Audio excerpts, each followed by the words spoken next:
Kalau masyarakat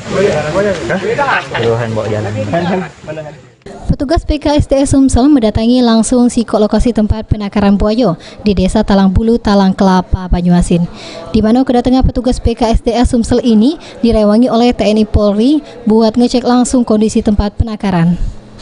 Dari hasil pengecekan ini ternyata kondisi penangkaran yang ada 9 ikut kolam berisi ke puluhan ikut buaya, kondisi cukup memprihatinkan, sama tempatnya tidak aman. Ya, seharusnya memang seluruh lokasi ini tertutup dan terkunci, tidak bisa dimasuki akses oleh masyarakat. Ya, ini mungkin ada kerusakan pintu ya, jadi memang harus segera diperbaiki oleh perusahaan.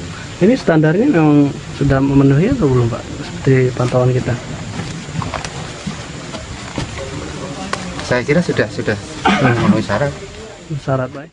Untuk sementara dari hasil pengecekan, lokasi penangkaran buaya ini ada izin resminya, yang mana izinnya bakal berakhir pada tahun 2020.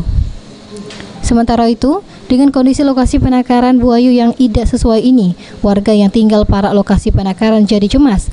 Oleh karenanya, warga melalui Lurah Sukomoro meminta sama pemilik penangkaran beneri lagi tempat penangkaran buaya ini. Sekarang begini, kami sudah turun ke lokasi, melihat langsung keadaannya, karena lokasi penangkaran ini berbatasan langsung dengan warga kami, wilayah kami.